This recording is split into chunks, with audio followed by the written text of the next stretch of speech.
Chapter 33 of The Quest of the Sacred Slipper by Sax Rohmer. Chapter 33 How We Were Reinforced. Hilton, I learned, was living the simple life at "Uplands." The place was not yet decorated, and was only partly furnished; but with his man Soar he had been in solitary occupation for a week. "Feel better now?" he asked anxiously. I reached for my tumbler and blew a cloud of smoke into the air. I could hear Soar's footsteps as he made the round of bolts and bars, testing each anxiously. "Thanks, Hilton," I said. "I'm quite all right. You are naturally wondering what the devil it all means? Well then, I wired you from Euston that I was coming by the 6:55. H post office shuts at 7. I shall get your wire in the morning." "That explains your failing to meet me. Now for my explanation.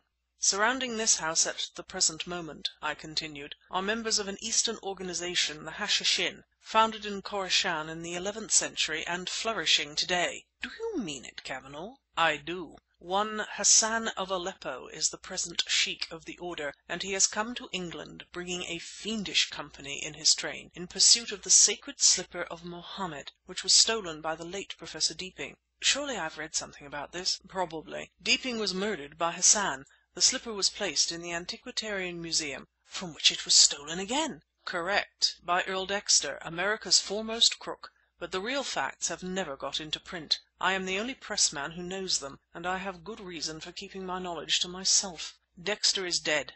I believe I saw his ghost today. But although to the best of my knowledge the accursed slipper is in the hands of Hassan and Company, I have been watched since I left Euston, and on my way to Uplands my life was attempted."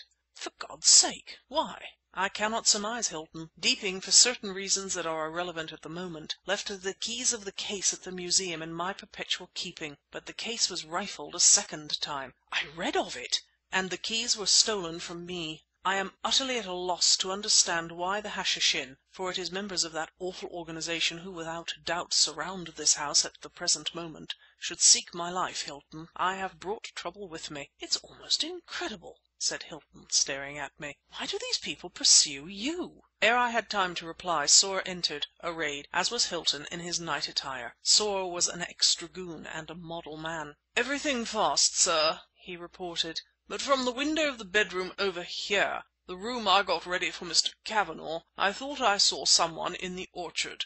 "Eh?" jerked Hilton. "In the orchard? Come on up, Cavanagh." We all ran upstairs. The moonlight was streaming into the room. "Keep back," I warned. Well within the shadow I crept up to the window and looked out. The night was hot and still. No breeze stirred the leaves, but the edge of the frowning thundercloud, which I had noted before, spread a heavy carpet of ebony black upon the ground. Beyond I could dimly discern the hills. The others stood behind me, constrained by the fear of this mysterious danger which I had brought to Uplands. There was someone moving among the trees! Closer came the figure, and closer, until suddenly a shaft of moonlight found passage and spilled a momentary pool of light amid the shadows. I could see the watcher very clearly. A moment he stood there, motionless, and looking up at the window; then, as he glided again into the shade of the trees, the darkness became complete. But I watched, crouching there nervously, for long after he was gone.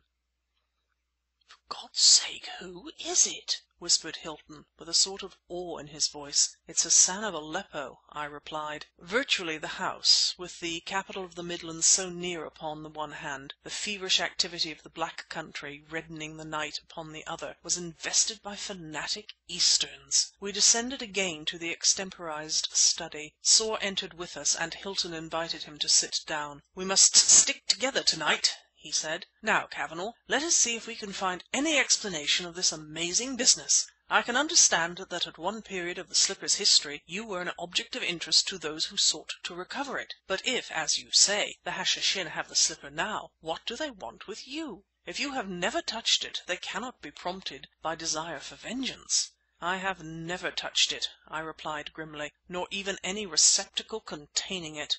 As I ceased speaking came a distant muffled rumbling. "That's the thunder," said Hilton. "There's a tremendous storm brewing." He poured out 3 glasses of whisky and was about to speak when Soar held up a warning finger. "Listen," he said. At his words, with tropical suddenness, down came the rain. Hilton, his pipe in his hand, stood listening intently. "What?" he asked. "I don't know, sir. The sound of the rain has drowned it." Indeed, the rain was descending in a perfect deluge, its continuous roar drowning all other sounds. But as we three listened tensely we detected a noise which hitherto had seemed like the overflowing of some spout, but louder and clearer it grew, until at last I knew it for what it was. "It's a motor car!" I cried. "And coming here!" added Soar. "Listen! It's in the lane." "It certainly isn't a taxicab," declared Hilton. "None of the men will come beyond the village." "That's the gate," said Soar in an awed voice, and stood up looking at Hilton. "Come on," said the latter abruptly, making for the door. "Be careful, Hilton!" I cried. "It may be a trick." Soar unbolted the front door, threw it open, and looked out. In the darkness of the storm it was almost impossible to see anything in the lane outside, but at that moment a great sheet of lightning split the gloom, and we saw a taxicab standing close up to the gateway. "Help! Open the gate!" came a high-pitched voice. "Open the gate!" Out into the rain we ran and down the gravel path. Soar had the gate open in a twinkling, and a woman carrying a brown leather grip, but who was so closely veiled that I had no glimpse of her features, leapt through onto the drive. "Lend a hand, two of you!" cried a vaguely familiar voice. "This way!" Hilton and Soar stepped out into the road. The driver of the cab was lying forward across the wheel, apparently insensible, but as Hilton seized his arm he moved and spoke feebly. "For God's sake be quick, sir!" he said. "They're after us! They're on the other side of the lane! There!" With that he dropped limply into Hilton's arms. He was dragged in on to the drive, and something whizzed over our heads and went sputtering into the gravel away up toward the house. The last to enter was the man who had come in the cab. As he barred the gate behind him he suddenly reached out through the bars, and I saw a pistol in his hands. Once, twice, thrice he fired into the blackness of the lane. "Take that, you swine!" he shouted. "Take that!" As quickly as we could, bearing the insensible man, we hurried back to the door. On the step the woman was waiting for us, with her veil raised. A blinding flash of lightning came as we mounted the step, and I looked into the violet eyes of Carneta. I turned and stared at the man behind me. It was Earl Dexter. Three of the mysterious missiles fell amongst us, but miraculously no one was struck. Amid the mighty booming of the thunder we re-entered the house and got the door barred. In the hall we laid down the unconscious man and stood, a strangely met company, peering at one another in the dim lamplight. "We've got to bury the hatchet, Mr. Cavanagh," said Dexter. "It's a case of the common enemy. I've brought you your bag," and he pointed to the brown grip upon the floor. "My bag?" I cried. "My bag is upstairs in my room." "Wrong, sir!" snapped the Stetson man. "They are like as two peas in a pod, I'll grant you, but the bag you snatched off the platform in New Street was mine. That's what I'm after. I ought to be on the way to Liverpool. That's what Hassan's after." "The bag?" "You don't need to ask what's in the bag," suggested Dexter. "What is in the bag?" asked Hilton hoarsely. "The slipper of the Prophet, sir," was the reply. Chapter 34